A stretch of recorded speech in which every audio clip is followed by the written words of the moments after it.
ፒላሮች አስተማሪ ነብይ የለም። በደንብ አለ ብናሳየስ? ከገዛ መጽሐፍህ ላይ ባሳየህ አምስቱንም የእስልምና መሰረቶች ሻሃዳ ትይዛለህ? ሻሃዳ ይዛለህ። በጣም ጥሩ። በፈጠራቸው አሁን ይሄን ሰውዬ ቃል ገብቷል። ልብ በሉ። የምንለው እኮ እናንተ ሁሉም ነቢያቶች ሙስሊም ናቸው ብላችሁ ታምናላችሁ። ነገር ግን ነብዩ መሐመድ በፊት ያለው አንድ ነቢይ እናንተ የምታስተምሩትን የእስልምና ትምህርት አስተማሪ የለም። የትኛው ምንድን ነው የእስልምና ትምህርት? ለምሳሌ እኔ እመኑ ኢላሂ ለላ በላችሁ አምስቱንም ፒላሮች አስተማሪ ነብይ የለም። በደንብ አለ ብናሳየስ? ከገዛ መጽሐፍህ ላይ ባሳየህ አምስቱንም የእስልምና መሰረቶች ሻሃዳ ትይዛለህ? ሻሃዳ ይዛለህ። በጣም ጥሩ። በፈጠራቸው አሁን ይሄን ሰውዬ ቃል ገብቷል። ልብ በሉ። የእስልምና ትእዛዛትና መሰረት ካገኘ በጣም ጥሩ። የመጀመሪያው ትእዛዝ ምንድን ነው? አምላክ አንድና ብቸኛ መሆኑን ያንን ማስተማር ነው። ይሄን ነቢያቶች ኢየሱስን ሙሴም ሲያስተምሩ እስራኤል ሆይ ስማ ጌታ አምላካችን አንድ አምላክ ነው እያሉ ያስተምራሉ። ልክ እንዲሁ ደግሞ በነቢያት በአንዱ አምላክ ማመንና በነቢያት ነቢይነት ማመን ነው። መጽሐፍ ቅዱስ ላይ ቃል በቃል ምን ይላል? በእግዚአብሔርም እመኑ በነቢያቱም እመኑ ይላል። ቃል በቃል በቁርአን ላይ ይህ ቃል እናገኘዋለን። ፈአሚኑ ቢላሂ ወረሱሊሂ በአላህ እመኑ በነቢያቱም እመኑ። ተረጋጋ። የመጀመሪያው ትእዛዝ አንዱን አምላክ ብቻ። እሺ ጥቅስ እናሳየው። አንድ ያሳየው። እመኑ በነቢያትም ታሳየው። በነቢያቱም እመኑ የሚል ጥቅስ አብሽር አሳያለሁኝ። በእግዚአብሔር እመኑ በነቢያቱም እመኑ የሚል ጥቅስ አሳያለሁ። አንድ አነሳ አወጣለት።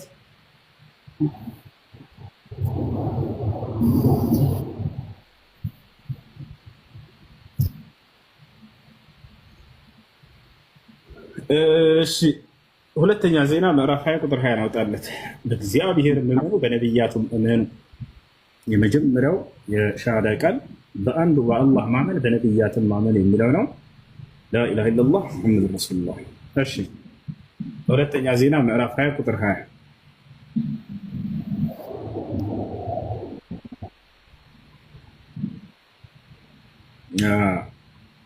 ሁለተኛ ዜና ምዕራፍ 20 ቁጥር 20 ያውና ምን ይላል? ማልደውም ተነሱ ወደ ቱቅሂም ምድረ በዳ ወጡ።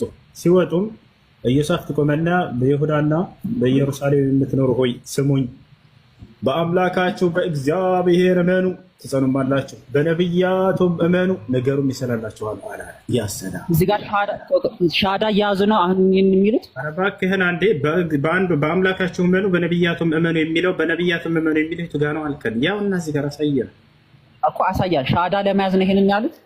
አሁን ጥያቄሽ እየቀየርሽ ነው። ሻሃዳ ለመያዝ ነው የእስልምናን መሰረቶች ያሳየን ያልከው አይደለ? ቀጥታ እያሳየን ነው።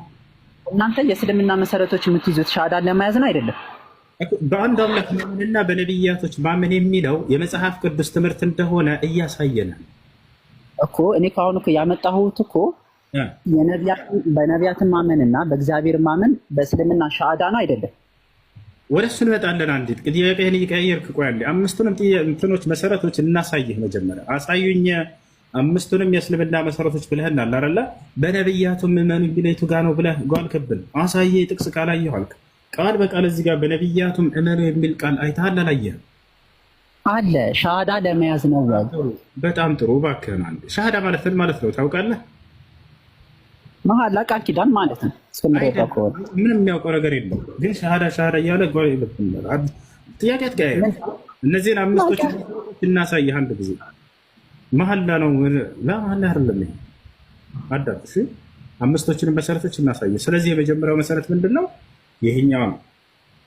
ሁለተኛው መሰረት ምንድን ነው ከተባለ ስግደት ነው። ነቢያቶች ለአንዱ አምላክ ይሰግዱ ነበር አይደለ? በደንብ በጣም ጥሩ። ሶስተኛው መሰረት ምንድነው? ጾም መጾም ነው። ነቢያቶች ይጾሙ ነበር አይደለ? ለአምላክ በደንብ በጣም ጥሩ። ከዛ በፊት ሶስተኛ ምንድነው? ምጽዋት ይሰጡ ነበር አይደል? ነቢያቶች ዘካ ከገንዘባቸው በደንብ በጣም ጥሩ። አምስተኛው ምንድነው? ወደ መካ በመሄድ ሐጅ ያደርጉ ነበር አይደል? ነቢያቶች እንደ መጽሐፍ ቅዱስ አያደርጉም? ያደርጋሉ። አሁን ባሳይ መጨረሻ ሻሃዳ ነው አይደል የቀረው? ስለዚህ አሁን መካ ሄደው ሐጅ እንደሚያደርጉ እናሳየው።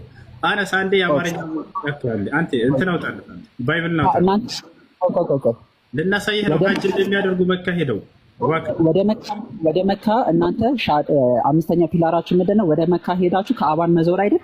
እሱ ነው የምታሳየኝ። በቃ ወላሂ እሱ ነው የማሳየህ። ቀጥታ ቀል በቃ መጽሐፍ ቅዱስ ላይ አባን የዞሩበትን አሳየኝ። አዎ ከዛ ሻሃዳ ነው አይደለ? አዎ አነስ አንድ ያውጣለት።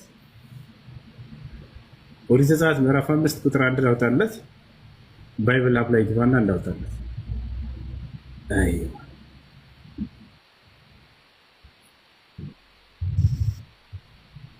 ኦሪት ዘጸአት ምዕራፍ 5 ቁጥር 1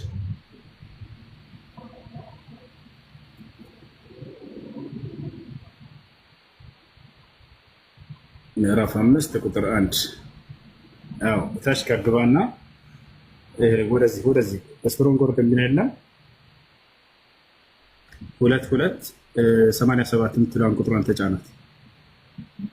እታች 2280 ከታች ጋር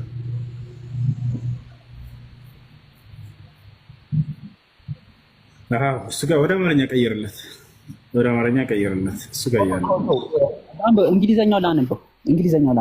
እሺ አንብብ፣ ችግር የለም። ወደ መካ ሄዳችሁ ሐጅ አድርጉ የሚለውን ነው ማየት የሚፈልገው። ወረድ አድርገት እሱ ጋር ስለ ሐጅ ታች ወረድ አድርግለት። ትንሽ አውርድለት። ትንሽ አውርደው እታች ትንሽ እስርህ ጋር ጣትህ አጠገብ አሁን እሱ ጋር እንትን በልለት። ያ ሜክ ኤ ፒልግሪም ቱ መካ ያሰና ያውና እሱ ጋር ታነሳፈየው ያውና ይታያል። እሱ ጋር ሜክ ኤ ፒልግሪም ቱ መካ ወደ መካ ሄዳችሁ ሐጅ አድርጉ። ይህ ምን ላይ ነው ያለው? ኦሪት ዘጸአት ምዕራፍ 5 ቁጥር 1 ኦሪት ዘጸአት ምዕራፍ 5 ቁጥር 1 ባይብል ሀብ ላይ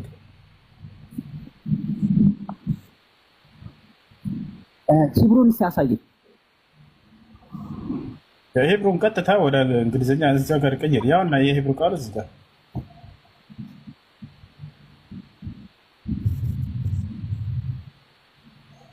አሽሃዱ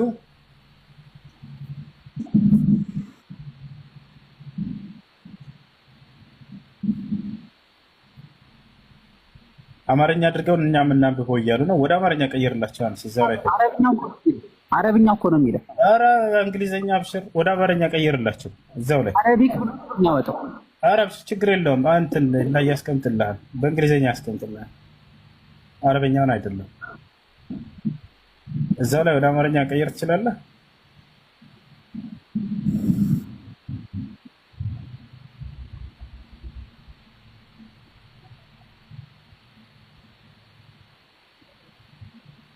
እንግሊዝኛው አለ እኮ እሱ እንግሊዝኛው አለ። ወደ አማርኛ እዛው ጋር ሌሎች እንዳዩት እሷን እንትን በልና በቃ ሜክ ኤ ፒልግሪም ቱ መካ እንዲለን ትራንስሌት አድርግላቸው።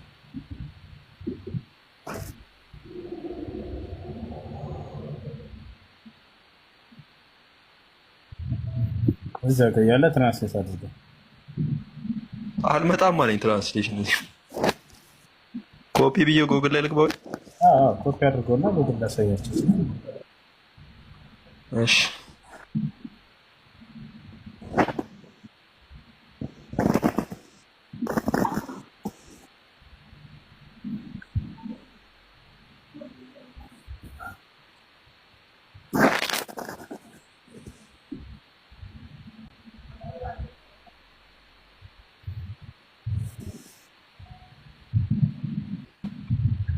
አላህ አላህ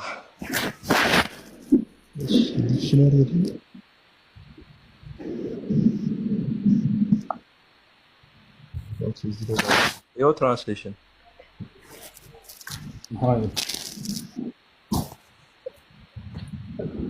ወደ መካ ሐጅ አድርግ። ያው ወደ ማለት እኮ ትራንስሌት እኮ አድርጓለህም እኮ አይደለም፣ በአማርኛ ነው የነገረህ። ኧረ እባክህ በእንግሊዝኛውም አለ እዛው ላይ። እንግሊዘኛው አረብኛ የሚለውን ብሎ ነው ቅድም ያወጣው። አረቢክ ብሎ ነው ያወጣው። እዛው ላይ እንግሊዝኛ አለልህ እያለህ እኮ ነው ወገናችን። እኮ በተለያዩ ቋንቋዎች ስትቀይረው ጊዜ ሐጅ ስለማድረግ ነው እየተናገረ ያለው። የአረብ ክርስቲያኖች አሉ ለምሳሌ አይደለ? ይሄንን መተው እዚህ ሲያነቡ ጊዜ ይህን ቃል ነው የሚቀመጥላቸው። የዓለም ላይ ያለ ክርስቲያን የሚጠቀምበት የራስህ ባይብል ሀብ ነው። እዚያ ላይ ስትገባ ጊዜ ያው በእንግሊዝኛም በአረበኛም በሁሉ ቋንቋ ያስቀምጥልሃል። አንዳንድ ቦታዎች ላይ የሚገርምህ በአማርኛ ሁሉ ብሎ የሚያስቀምጥበት ጊዜ ቦታ አለ። በቃ ስለዚህ ይሄ ስንተኛው ፒላር ነው ማለት ነው? ኦሪት ዘጸአት ምዕራፍ 5 ቁጥር ማነው? አምስተኛው የእስልምና መሰረት ነው እሱ። ይሄ አምስተኛው የእስልምና መሰረት ነው። አራተኛው ምን ነበር? ጾም መጾም። ጾም መጾም። እነሱ ምን የሚል ጾም ነው የሚጾሙት? ጾም ይጾማሉ ነው። ጾም አራተኛው የእስልምና መሰረት ነው። እሺ እናንተ እነሱ ረመዳንን ጾመዋል? ወደ ዝርዝር ጥያቄ እየሄድክ ነው። እናንተ የምትጾሙት ረመዳንን ነው። የቀደሙት ሙስሊሞች ረመዳንን ጾመዋል? ወደ ዝርዝር ትሄዳለህ። እኔ እሄዳለሁ፣ ችግር የለውም። ግን ወደ ዝርዝር እየሄድክ ነው። ወደ ዝርዝር እየሄድኩኝ ነው። እነዚህ መሰረቶቹ እነዚህ ትእዛዛቶቹ አሉ። ግን በቃ ወደ ረመዳንን ማየት ፈልገዋል ይሄ ሰውዬ። አዎ ያለፉት ነብያቶች እንደ መጽሐፍ ቅዱስ አሁንም ሰርፕራይዝ ነው የማደርግህ፣ ረመዳንን ወር ነበር ሲጾሙ የነበረው። ምን ትላለህ? ረመዳን ወር ምን ማለት ነው? ረመዳን ወር በጨረቃ ወራት አቆጣጠር 9ኛ ወር ነው። ነብያቶች መጽሐፍ ቅዱስ ላይ ሲቆጥሩ የነበረው በጨረቃ ወራት አቆጣጠር ነው። 9ኛ ወርን ሲጾሙ እንደነበር ማስረጃ ላሳየህ። ቆይ እናንተ ረመዳን የምትጾሙት ቁርአን የወረደበት ቀን ነው። ማን ቁርአን የወረደበት ወር ነው ብላችሁ ነው የምትጾሙት አይደል? እየቀያየርክ ጥያቄ እየሄድክ ነው ወገናችን። ነው አይደለም? ይህ ሁሉ ላለመስለም ነው አይደለ? እኔ ምን እንዴ አሁን እኮ የያዝነው እኮ እውነት ነው። እናንተ ረመዳንን የምትጾሙት ትእዛዝ አሳየኝ። አሁን ወደ መካ ሄዳችሁ ሀጅ አድርጉ የሚለው ነው የቀረኝ። ከዛ ሻሃዳ አልክን ጨረስክ እና እሱን ካየህ በኋላ ደግሞ ተመልሰህ ጾሙ የትኛውን ወር ነው ሲጾሙ የነበረው? ይሄ መካን እንዳብራራሃት አራቱንም አላብራራኸው እኮ። እሺ አሁን ረመዳን ላሳየህ። እሺ የረመዳንን ወር ሲጾሙ እንደነበር ነብያቶች አሁን መጽሐፍ ቅዱስ ላይ ባሳየህ ሻሃዳ ትይዛለህ ነው አይደል? ረመዳን ወሩን እኮ ወሩ ላይ ሊጾሙ ይችላሉ፣ ችግር የለው። እናንተ ግን ወሩ ላይ የምትጾሙበት ምክንያት ቁርአን የወረደበት ብላችሁ ነው አይደል የምትጾሙት? አይደለም። ምን ብላችሁ ነው የምትጾሙት? ረመዳን የምትጾሙበት ምክንያት ምንድን ነው? ያለፉት ነብያትና ትውልዶቻቸው ታዘውበት የነበረ ስለነበረም ነው። ማስረጃ ነስተህ ከቁርአን እኮ እነሱ በቃ 9ኛ ወር ላይ ስለጾሙ እናንተም 9ኛ ወር እየጠበቃችሁ ትጾማላችሁ። ምክንያታችሁ ይሄ ነው። አሁን በነብያት መንገድ ላይ ስለሆነ ነብያቶች ሲጾሙ እንደነበረ የረመዳንን ወር አላህ ሱብሓነሁ ወተዓላ በቁርአን ላይ ይነግረንና ከዚያ በኋላ በዚያ ላይ እንደሆነ አሁንም ላሳይህ ነው መጽሐፍ ቅዱስ ላይ ከፈለክ። እኔ አሁን እየጠየቅኩ ያለሁት እናንተ ረመዳን የምትጾሙበት ምክንያት ቁርአን ስለወረደ አይደለም የምትጾሙት? ቁርአን ስለወረደ አይደለም በረመዳን ወር የምትጾሙት? ኧረ እባክህ አይደለም። ከሱ በፊት ነው ትእዛዙ ታዘዘና ከዚያ በኋላ ቁርአኑ ላይ አላህ ምን ይላል? ሸህሩ ረመዳን አለዚ ወንዚለ ፊህ አልቁርአን ይላል። ይህ ረመዳን ወር ማለት የቁርአን የወረደበትን ወር ነው ብሎ በዚያው አጋጣሚ እግረ መንገድ ነገረን እንጂ ቁርአን ስለወረደ ነው የምትጾሙት ረመዳንን ብሎ አልተናገረም። እሺ ታዲያ የምትጾሙበት ምክንያት ለዚህ ነው የሚል እስኪ ከቁርአን አሳይ ምክንያቱ። በጣም ጥሩ። يقول الله سبحانه وتعالى يا أيها الذين آمنوا كتب عليكم الصيام كما كتب على الذين من قبلكم لعلكم تتقون እናንተ ያመናችሁ ሰዎች ሆይ እነሆ ጾም በእናንተ ላይ ተደነገገ ይላል አምላክ አላህ ራሱ። ከእናንተ በፊት የነበሩ አማኞችም ላይ ተደንግጎ እንደነበር ይላል። ከእኛ በፊት የነበሩ ነብያቶች ላይ ሁሉ ተደንግጎ እንደነበር ይሄንን የረመዳን ወር ለእኛም ደነገገው። ያ ነው እኛ የነብያት ረመዳን መሆኑን በምን አወቅ? እዛው ላይ አላህ ሱብሓነሁ ወተዓላ ምን አለ? ሸህሩ ረመዳን አለ፣ የረመዳንን ወር ብሎ ተናገረ። እስቲ አሳየኝ። እስቲ የአማርኛውን ቁርአን እናሳያለን። አብሽር አነሳ እንዳውጣለት ነው።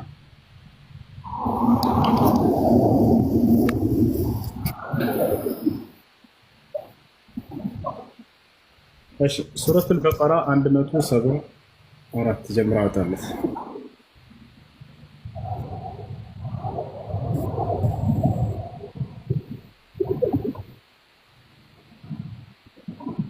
አንድ 173 ጀምራ ያ ያለ ሲያም የሚለው ኦኬ ይቅርታ 83 83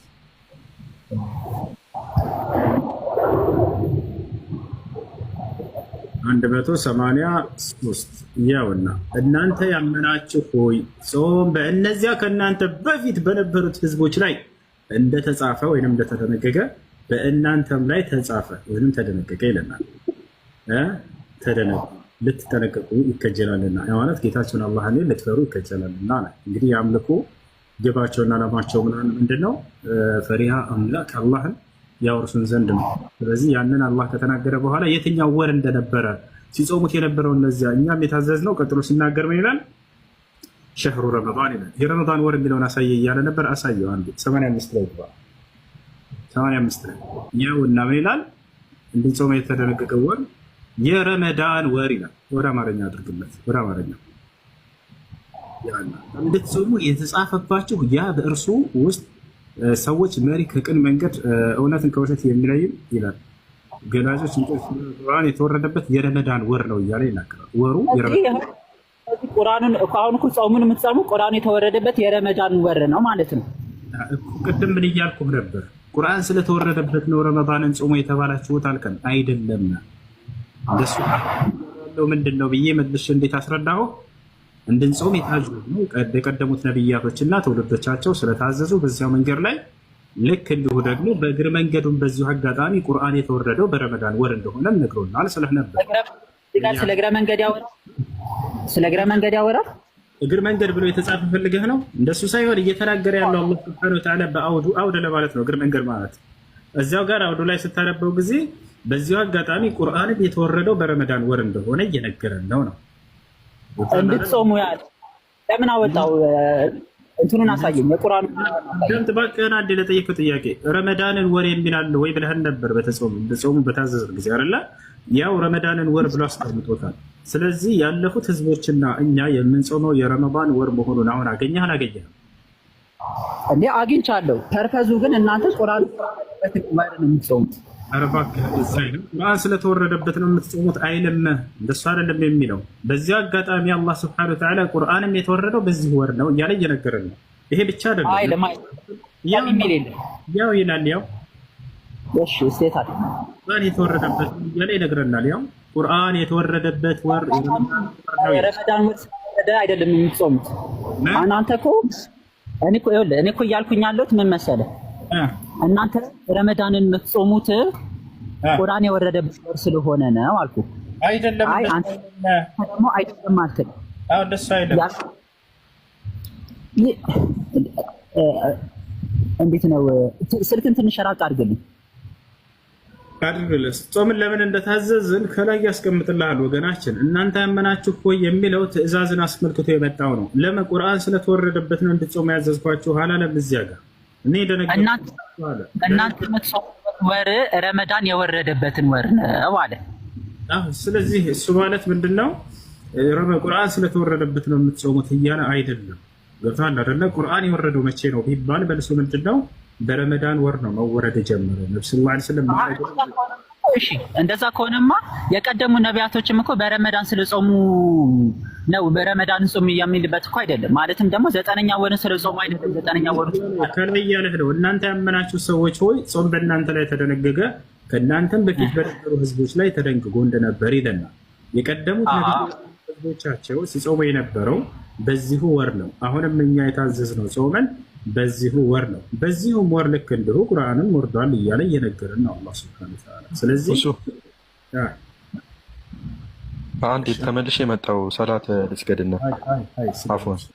እሺ የቀደሙ ነቢያቶች ህዝቦቻቸው 9ኛ ወሩን የጾሙበትን አሳይ። መጽሐፍ ቅዱስ ላይ ላሳይ። እሺ ህዝቦቻቸው 9ኛ ወርን የጾሙበትን አሳይ።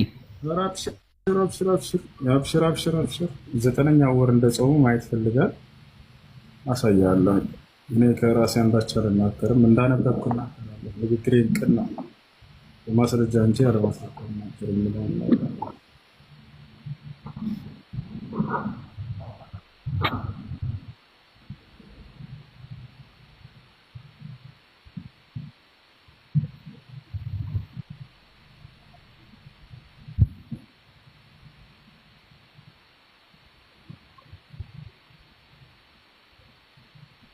እሱ ከነገርከኝ እኔ ማውጣት እችላለሁ።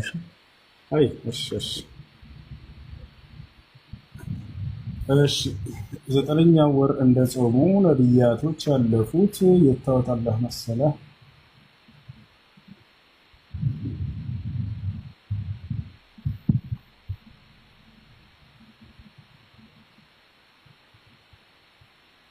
ኤርሚያስ 36:9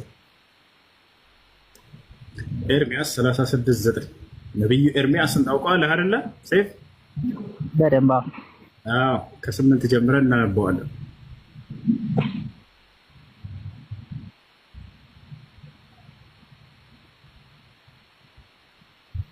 ኤርሚያስ 36:9 ነው ያልከኝ? ኤርሚያስ 36:8 ከ8 ጀምረን እናነበው። ነቢዩ ኤርሚያስ ከአምላኩ ከእግዚአብሔር የተቀበለው ትእዛዝ የ9ኛው ወር ህዝቦች እንዲጾሙ አዋጅ ያወጀበት የተናገረበት የአምላክን ቃል በቤተ መቅደስ እንትን ያለበት ያን ሁሉ እንዳጠቃላይ የአምላክን ትእዛዝ የተቀበለበት እናያለን። ተመልከቱ ምን ይላል? የኔርያም ልጅ ባሮክ ነቢዩ ኤርሚያስ ያዘዘውን ሁሉ አደረጋል። ለእግዚአብሔርን ቤት የእግዚአብሔርን ቃል በመጽሐፉ አነበበ ይላል። የማንን ቃል? እግዚአብሔርን ቃል። በማን ቤት? በእግዚአብሔር ቤት። ማን? ነቢይ ኤርሚያስ። እንዲህም ሆነ በይሁዳ ንጉሥ በኢዮስያስ ልጅ በኢዮአቄም በ5ኛው ዓመት በ9ኛው ወር በኢየሩሳሌም የተቀመጡ ህዝብ ሁሉ ከአይሁድም ከተሞች ወደ ኢየሩሳሌም የመጡ ህዝብ ሁሉ በእግዚአብሔር ፊት ለመጾም አዋጅ ነገሩ ይላል። በስንተኛው ወር? በ9ኛው ወር። ስለዚህ የእግዚአብሔር ትእዛዝ ነቢይ ኤርሚያስ የተቀበለው በእግዚአብሔር ፊት በአይሁዳውያን በኢየሩሳሌም እንዳለ በህዝብ ሁሉ ፊት የ9ኛው ወር እንዲጾሙ አዋጅ አውጆ ነግሯቸዋል ማለት ነው። ይህን ይመስላል። ከዛ በፊት እስራኤላውያን 9ኛው ወርን ጾመዋል። ጥያቄ መቀየር ጀምርሽ አይደለ? ኖ አይደለም። እኔ እንደውም ይህንን አላውቅም ነበር። አስገኝ ማከር በቃ ወላሂ በቃ ከዚህ በኋላ እውነትን አልቀበልም ካላልክ በስተቀር የ9ኛው ወር እንደጾሙ ነቢያቶች ከመጽሐፍ ያሳየኛል። ያው 9ኛው ወር የእግዚአብሔር ትእዛዝ የእግዚአብሔርን ትእዛዝ ይዞ መጥቶ እንደጾሙ ሁሉ ያው ነው። 9ኛው ወር እንደጾሙ ነግረኸኛል። አንድ ሁለተኛ ነገር የቀደሙን የሻሃዳውን ነግረኸኛል። አሁን ሶስተኛ ደግሞ እናንተ በቀን 5 ትሰግዳላችሁ፣ እነሱ በቀን 5 የሰገዱበትን አሳዩ። እሺ አንድ ጊዜ ነቢዩ ሙሐመድ ሰለላሁ ዐለይሂ ወሰለም የሚገርማችሁ መልአኩ ጅብሪል ዐለይሂ ሰላም ገብርኤል መጥቶ አሰገዳቸው። ካሰገዳቸው የአምስቱን አውቃት ትእዛዝ መልአኩ ገብርኤል መጥቶ አሰገዳቸውና ምድር ላይ ትእዛዙን ከአላህ ዘንድ ተቀብለው ከመጡ በኋላ ሙሐመድ ሆይ አላቸው፣ ይሄ 5 ጊዜ የምትሰግዱበት ይሄ ለአንተና ከአንተ በፊት ለነበሩ ነቢያት ሁሉ ተደንግጎ የነበረ ጊዜ ነው አላቸው። ቃል በቃል ይሄን ሐዲስ ላሳይ። መልአኩ ገብርኤል መጥቶ ለአንተና ከአንተ በፊት ለነበሩ ነቢያት ሁሉ የተደነገገ ድንጋጌ ነው ራሱ ተግባሩን ካሳያቸው በኋላ ገብርኤል የነቢያት ሁሉ አስተማሪ ነው ብለን እናምናለን። ከአምላክ ዘንድ እየተላከ ነቢያትን በምን መልኩ አምልኮ ማድረግ እንዳለባቸው የሚያስተምራቸው ቃልን የሚያደርስላቸው ከአምላክ ፊት ቆሞ ቃልን ተቀብሎ እሱ ነው። እና ይህንን ሐዲስ ላሳይህ እኮ ሐዲሱ ላይ የቀደሙት እስራኤላውያን በቀን 5 ይሰግዱ ነበር። አዎ እስራኤል በቀን 5 ይሰግዱ ነበር። አዎ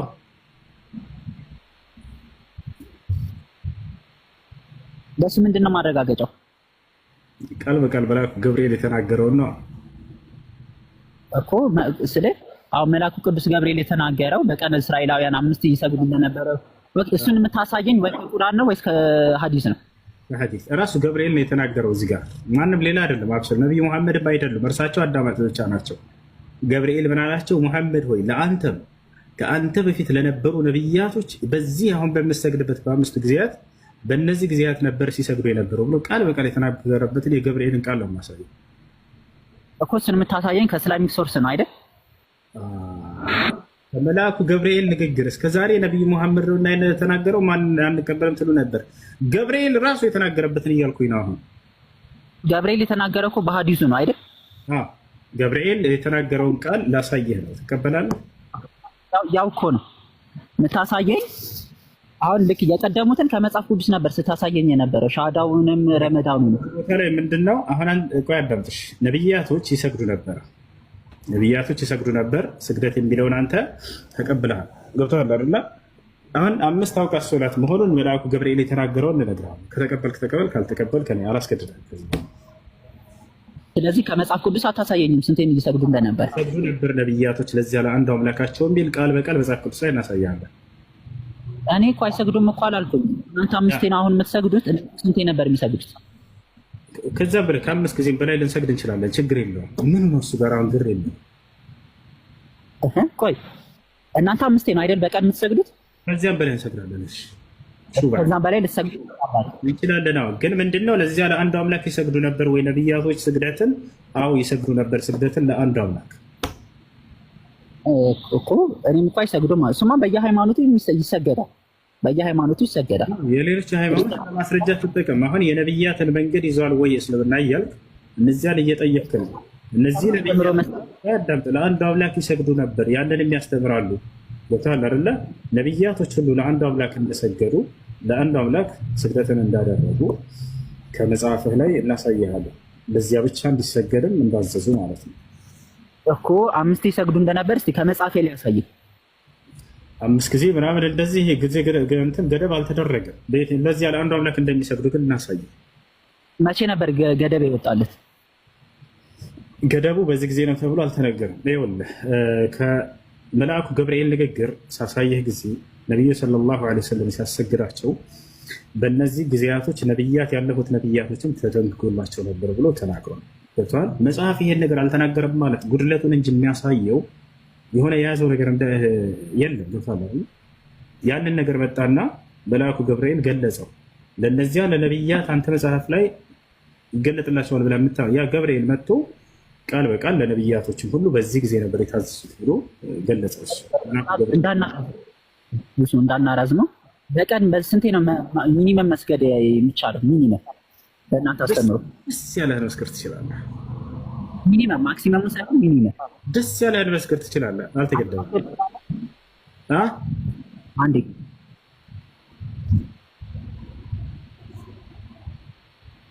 አንድ ሙስሊም ሰው ጤነኛ ሆኖ በቀን አንዴ ሰግጄ አይ በቃ 5 ያልሰግድም ማለት ይችላል? አይችልም። መስገድ አለበት እኮ። አይ እሱ ነው አልሰግድም ማለት ሳይሆን በቀን አንዴ ብቻ መስገድ ይችላል? አይችልም። ስንቴ ነው መስገድ ያለበት? በቀን 5 ጊዜ 5ቱን አውቃት ሶላት መስገድ አለበት። ከዚያ በላይ ግን አልተገደበበትም። እንደፈለገ ያክልም መስገድ ይችላል። ችግር የለም እኮ። እኔም ካሁን እኮ ያልኩት እሱ ነው። በቀን ከ5 በላይ መስገድ ልትችል ትችላለህ፣ ግን ሚኒመም እኔን 5 መስገድ አለብህ አይደል? ይገር ምን አገናኘው ይሄ? በጣም ጥሩ የሚያገናኘው መሰለህ ከመጽሐፍ ቅዱስ በትንሹ በቀን 5 መስገድ እንዳለበት አሳይ። ያንን የማሳየት ግዴታ እኮ የለብህም።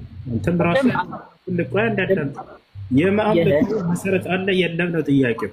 እነዚህ ነብያቶች ለአንዱ አምላክ አዳምጥ አንድ ጊዜ በቁርአን ላይ ስትመጣ ጊዜ እንዳውም 5 የሚል ቁጥር አልተቀመጠም። ገብቶሃል አይደለ? ለአንዱ አምላክ ስግደትን አድርጎ የሚል ነው ያለው። ይሄ ትእዛዝ መጽሐፍህ ላይ አለ ወይስ የለም? መልስ። አለ። መስገድ አለብህ አለ እያለ ያለው ገብቶሃል አይደል? ያንን ዝርዝሮቹን ሩኩ አለው ወይ ስጁድ አለው ወይ ረካ አለው ወይ ብለህ ብትጠይቅ እሱን አታገኝለትም። ግን ለዚህ ለአንዱ አምላክ መስገድ የሚለው የእምነታቸው መሰረት እንደነበረ መጽሐፍህ አረጋግጦታል። እሱንም አንተ ታምናለህ። እሱ ነው። ኦኬ። ስለዚህ በቃ አሁን እንዴት ነው ስግደቱ ላይ ፕላን ሊሆነን አይችልም ማለት ነው። የተለያየ አሰጋገድ እንደዚህ ሊያዛቸው ይችላል ወይ ብለህ ውሰድ፣ ችግር የለውም። ነገር ግን ለዚያ ለአንዱ አምላክ ስገዱ የሚለው ትእዛዝ በቁርአን ላይ ቃል በቃል ይላል መሰለህ። ወአቂሙ ሰላት ስግደትን ለአንዱ አምላክ አድርጎ የሚል ትእዛዝን ይዟል። ይህ የእስልምና መሰረት ነው። አዳም ተረጋጋል። ቃል በቃል በየያል መሰለህ ነቢያችን ሰለላሁ ዐለይሂ ወሰለም እስልምና መሰረት ሲናገሩ ቡንየል ኢስላም ዐላ 5 አሉ። እስልምና 5 ዋና ዋና መሰረቶች ላይ የተገነባ ነው ካሉ በኋላ ሸሃደት ላ ኢላሃ ኢለላህ አነ ሙሐመድ ረሱሉላህ ይሄን ተቀብለሃል። ሌላኛው ምንድነው? ኢቃመ ሶላት ማለት ነው። ኢቃመ ሶላት ማለት ነው ማለት እንደውም ታውቃለህ? ወኢቃመ ሶላት ሶላትን መስገድ ስግደትን ማድረግ ማለት ነው። ይሄ ነው ትእዛዙ ይላል። ይሄ መሰረት መጽሐፍ ቅዱስ ላይ አለ ወይስ የለም? መስገድ አለ እንደሆነ ግን የለም። እነዚህ መሰረቶች ቃል በቃል የተነገሩት እዚያ ጋር አሉ። ስንቴ እንደሆነ ግን የለም። ስንቴ እንደሆነ ግን የለም። መሰረቱ አለልህ። ለምሳሌ መሰረቱ አለ። ያን ነው መሰረቱ። ያ ስግደትን ለአንድ አምላክ ማድረግ ነው የሚለው የእስልምና መሰረት። ይሄ መሰረት አለ ወይ መጽሐፍ ቅዱስ ላይ አለ? ያንንም ማስተጋገዳቸው ሁሉ ተቀምጧል። ለምሳሌ ሶላት ስንሰግድ ጊዜ እንቆማለን። ከዚያ በኋላ በጉልበት መንበርከክ፣ ከዚያ በግንባር በመደፋት። እነዚህ ናቸው የአምልኮ ስርዓት። ኢየሱስ ክርስቶስ በእነዚህ መንገድ ነበር አይደል አምልኮን ሲፈጽም የነበረው። እናንተ በምትሉት ነበር ኢየሱስ ሲሰግድ የነበረው ልክ እንደኛ ነው አይደለ? ሴፍ እውነት እንትን አለ እንደናንተ ማለት እንደማንኛውም ነው። እንደ መጽሐፍ ቅዱስ ኢየሱስ ክርስቶስ ሲሰግድ የነበረው ልክ እንደኛ እንደ ሙስሊሞች ነው አይደለ? በምን አወቅ? እንዴት ነው? እንደ ይሄ በሽንቶይዝም እንደሚሰግድ መጽሐፍ ቅዱስ ላይ ኢየሱስ ክርስቶስ ልክ እንደኛ የመጀመሪያው ልክ እንደኛ እንደምንሰግድ በጉልበቱ በመንበርከክና በግንባሩ በመደፋት ልክ እንደኛ ነበር ሲጸልይ የነበረው። ይሄን አታውቅም? እስካሁን ማንም እንደሱ ነው የሚሰግድ። እናንተም ማንም ስግደት ሲባል እንደሱ ነው የሚሰገድ። በቃ ጥሩ። ስለዚህ የእኛ አሰጋገድ ልክ ክርስቶስ ለአምላኩ ሲሰግደው እንደነበረ ነው የምንሰግደው። የሚገርማቸው ለመጸለይ ወደ አምላኩ ነው ወደ አባቱ ነው የሰገደው። ወደ አባቱ አምላኩ ነው የሰገደው። አንተ ወደ ኢየሱስ አባት አትሰግድም። አዳምጥ አንድ ጊዜ። ኢየሱስ ክርስቶስ ወደ አምላኩ አልነበር እንዴ ሲሰግድ ነበር? አምላኩም አባቱም ነው። ስለዚህ ኢየሱስ ክርስቶስ አምላኩን ያመልከዋል አይደል? ጌታ ሰው መለኮትም ኢየሱስ ክርስቶስ ሰውም መለኮትም ነው አይደለ? ስለዚህ አምላክ አምላክን ሲያመልክ ነበር። አምላክ በስጋ ሲያመልክ ነበር። ያመልካል ደግሞ አምላክ አምላኩን ያመልካል። አምላክ በስጋም ያመልካል። አምላክ በስጋ ያመልካል ይላል መጽሐፍ ቅዱስ ላይ ወይንስ አምላክ ያመልካል ነው የሚለው? ሁለቱም የለም። አምላክ አምላክን ያመልካል የሚል የለም። አምላክን በስጋ ያመልካል የሚል የለም። ሰው ስለሆነ ኢየሱስ ክርስቶስ ምንድን ነው? ሰውም አምላክም ነው። ሰውም አምላክም ነው የሚለው የት ጋር ያለ ቃል ስጋ ሆነ የሚል አልጠየቅኩም። ሰውም አምላክም ነው ኢየሱስ የሚለው የት ጋር ነው ያለ? ዮሐንስ አንድ እንደምናምነው እባክህን ኢየሱስ ክርስቶስ ቃል በቃል እሺ እኔ ሰው ነኝ ብሏል አላለም? ብሏል። ልክ እኔ ሰው ነኝ ብሎ ቃል በቃል እንደተናገረው እኔ አምላክ ነኝ ብሏል አላለም? እኔ አምላክ ነኝ ብሎ አልተናገረም። የአምላክ አይነት ክብር ይገባኛል ብሏል። የአምላክ ክብር ይገባኛል ብሏል። ትቀበላለህ? እኔ አምላክ ነኝ አላለም ኢየሱስ ክርስቶስ። ሌላ ጥያቄ። የአምላክ ክብር ይገባኛል። ኢየሱስ ክርስቶስ ለአምላኩ ይገዛል አይገዛም? የአምላክ ክብር ትቀበላለህ? ጥያቄያችን እሱም አይደለም። ራሳችን አምላክ ለአምላክ አምልኮ እያወራን ነው። አንድ ጊዜ እባክህ አምላክህ ኢየሱስ ክርስቶስ ለአምላኩ ይገዛል አይገዛም? ጠየቅ አይደል? አሁን ከህሳችን ያልሆነ ጥያቄ ጠየቅ። አንድ ጊዜ ኢየሱስ ክርስቶስ ለአምላኩ ይገዛል አይገዛም? እንደ መጽሐፍ ቅዱስ መልስልኝ።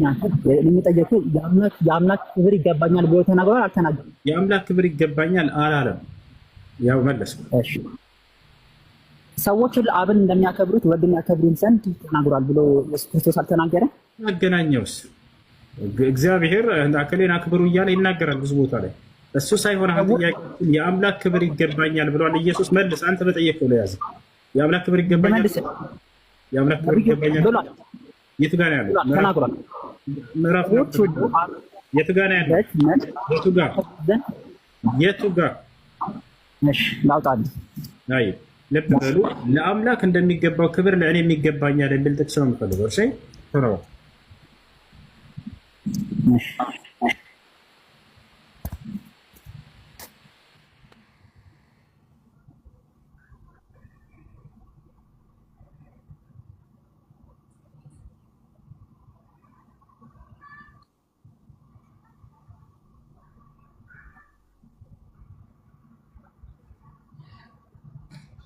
ሻሃዳ ሳይዝ በቃ ቆረጠው። በጣም ያሳዝናል።